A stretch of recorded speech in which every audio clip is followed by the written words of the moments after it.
monsters with the snap of a finger. Don't worry, they'll wake up before they get hurt. Amira doesn't like to see others in pain. If you know what's good for you, leave now!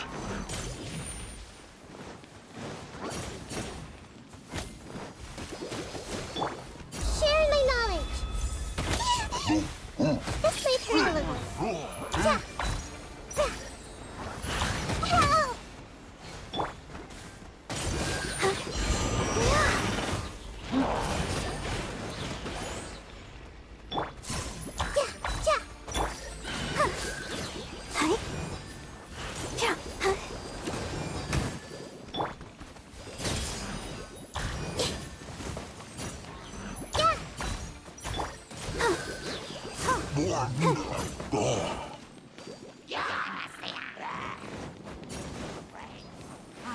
Motion to compel.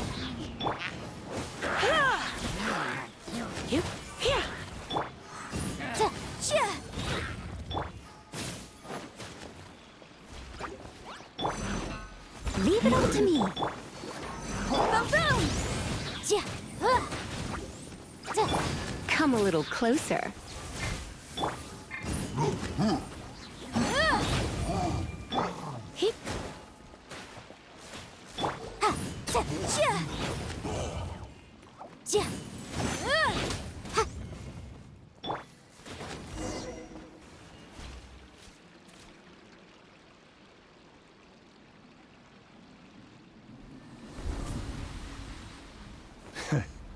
You haven't won just yet.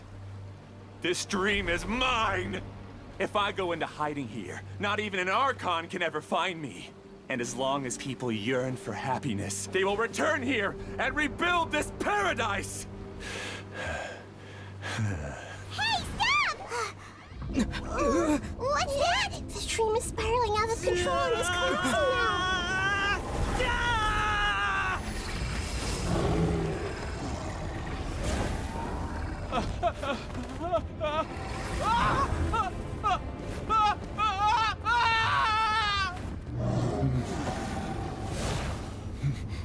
Oh no. Amira. Amira! Amira!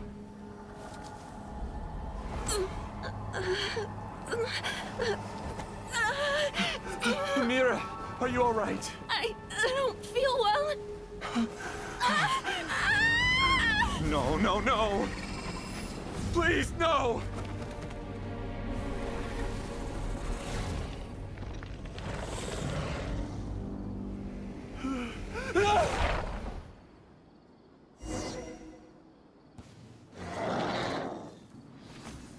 Get away from there. Don't ruin my flowers.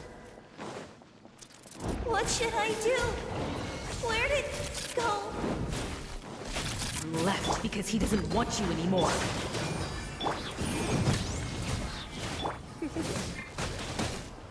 Let's spark things up a little. Time for your arraignment! The Temple of Wisdom!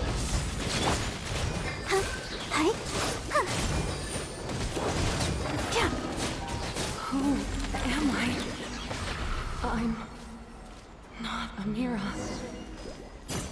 I'm... Glad that's over. But what happened just now? He's not very proficient in using the Akasha's technology, and he spent a lot of Jnana energy creating monsters. Now the system is out of control. All the people he created also turned into monsters, including Amira. It's terrible, even for a dream. Even Paimon's freaked out. Paimon can't imagine. The good news is that the chaos seems to have subsided. Now we only need to wake up the people here and let them return to their real lives. Amira. My dear Amira. They're all gone. It was just a big dream after all. I couldn't change my fate, and my knowledge turned out to be useless. What a cruel world. Do you still think this is our fault? I don't care about that anymore. The Jnana energy used to sustain this dream has all been transformed into monsters. This dream will soon collapse and my consciousness along with it. Let me disappear with Amira. I'd rather turn into dust than to ever wake up again. It seems that everything that's happened is too much for him. He's lost all hope. I think seeing Amira turn into a monster was punishment enough for him. After comprehending the hollowness of the unreal, it's time to revisit the meaning of existence. Existence? I'm different from the others. I've long given up everything outside of my consciousness. Using my knowledge of the Akasha, I have a way to extract your consciousness from here and put it inside a knowledge capsule. The Academia has probably kept your body, so you should be able to wake up soon. No need. Just let me disappear. Reality means nothing to me now. This isn't compassion. I won't let you escape your punishment by simply disappearing. As for your life after that, it will be up to you how you want to exist. Alright, Traveler in Paimon, we should go back. We can finally wrap up this whole thing.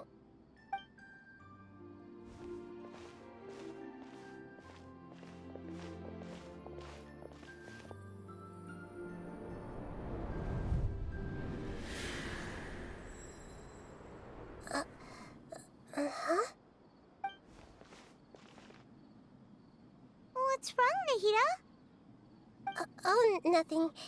Let's tell the people here to gather at a moment of dreams after they wake up.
Oh, great! You're awake! Everybody has started to wake up, and we've heard similar reports from around the city as well. From the looks of it, you were able to successfully resolve the issue. Yes, though it took us a good deal of effort. There will be many people gathering here shortly, so please do your best to maintain order. I need to go to the Academia with them now, but we'll be back soon.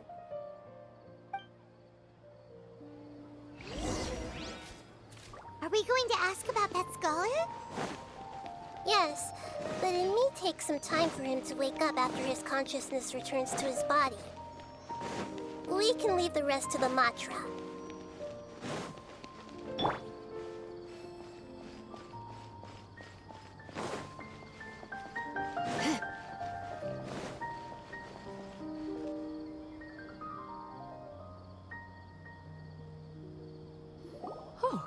It's the great Dendro Arcon.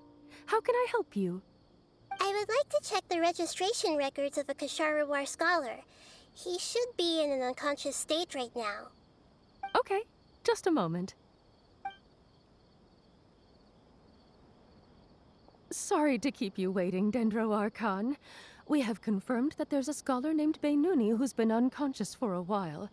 The cause was improper operation of the Akasha. He hasn't regained consciousness yet, and is still receiving treatment at Bimarstan. Huh? Isn't his name Moses? I guess he didn't want to be recognized or bothered by anyone. Please, give the knowledge stored in this to the Matra and ask them to import it into Beinuni's brain. Understood. But for safety reasons, I need to know why. It's simple. This contains his consciousness. It's long been trapped inside of a dream. He's committed an act that affected the safety of Sumeru. After he wakes up, I'll inform the General Mahamatra of all the details. I see. I'll take care of this right away. Thank you, great Dendro Arcon. No problem. Alright. Everyone should have gathered at a Moment of Dreams by now. Let's head back.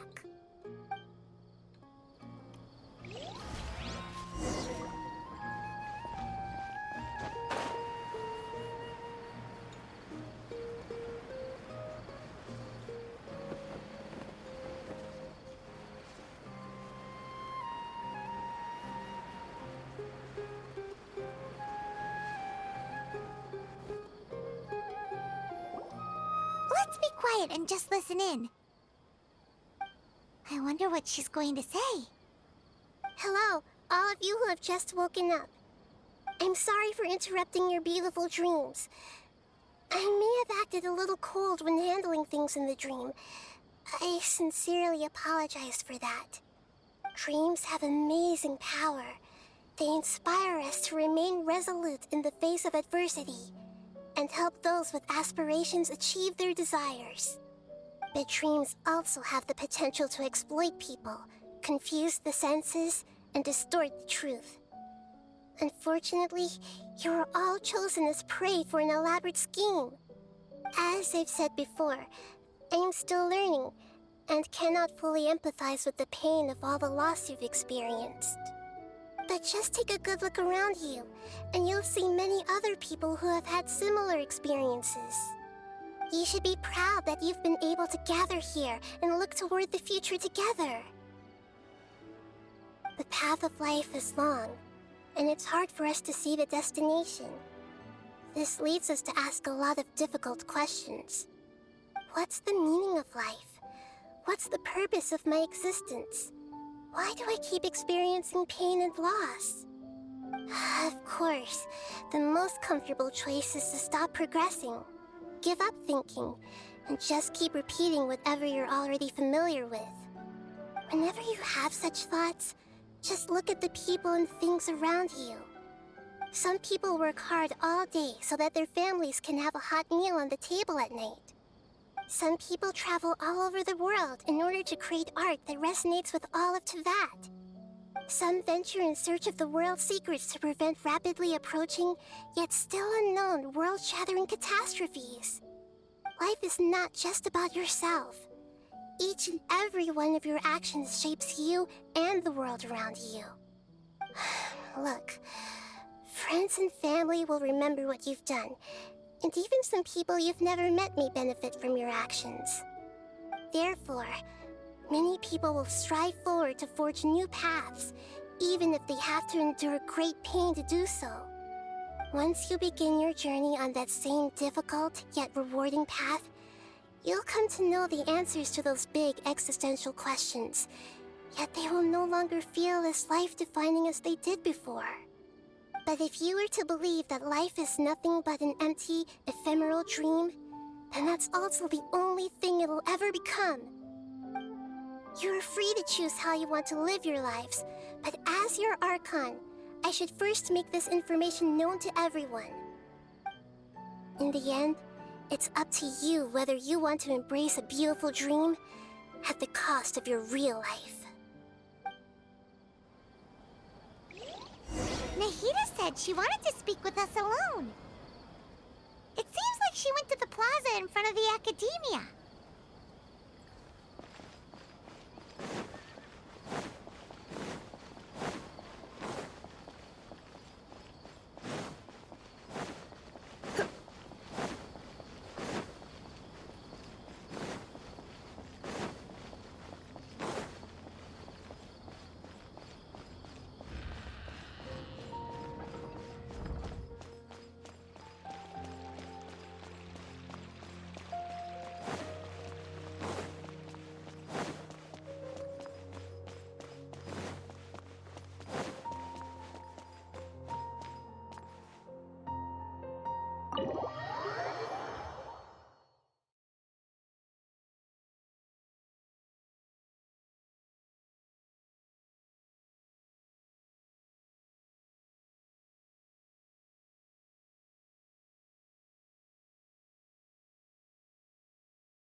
good at manipulating the weaknesses of human nature, but perhaps he himself had fallen prisoner to them long ago. That dream was incredibly beautiful and enticing. Ordinary people couldn't see through it and easily lost themselves within it. But as long as you can still wake up, you can still move forward with your life. Huh? What makes you say that?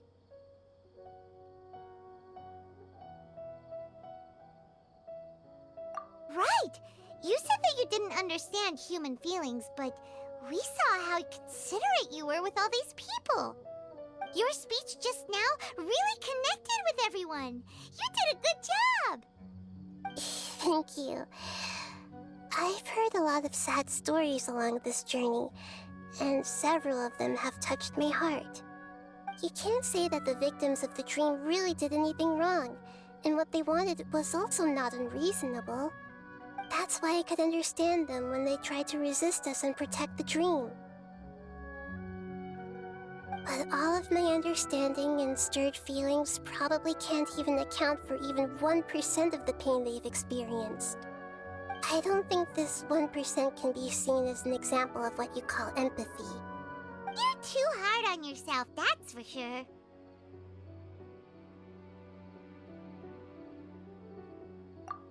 Alright. I suppose going out into the world will help my confidence grow. I've learned that emotions are nothing like knowledge, and that's why it's hard for me to put them into words sometimes. Beinuni, or Mercedes, said that I had never personally felt the pain of loss, but I have a vague feeling that this isn't true.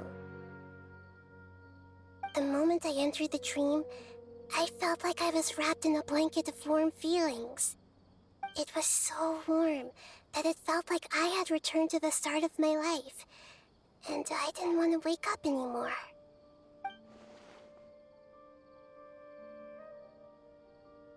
But when I opened my eyes, the feeling was gone without a trace. If I have to make an analogy for it, I would say I can no longer see words on a piece of paper after they have been erased, but I can still see the slight indentations of where the words had been written.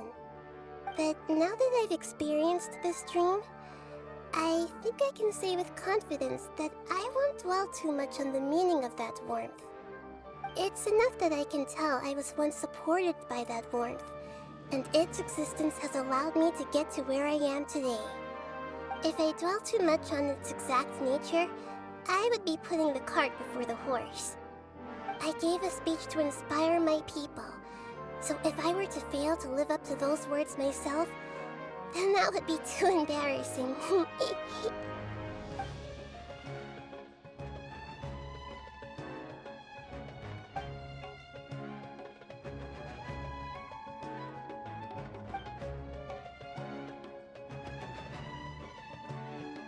Hey, what's with that serious look? You keep looking like there's something you want to say. Is there anything you want to tell me? Okay, since we just woke up, let's stretch a little bit. A new day is about to begin.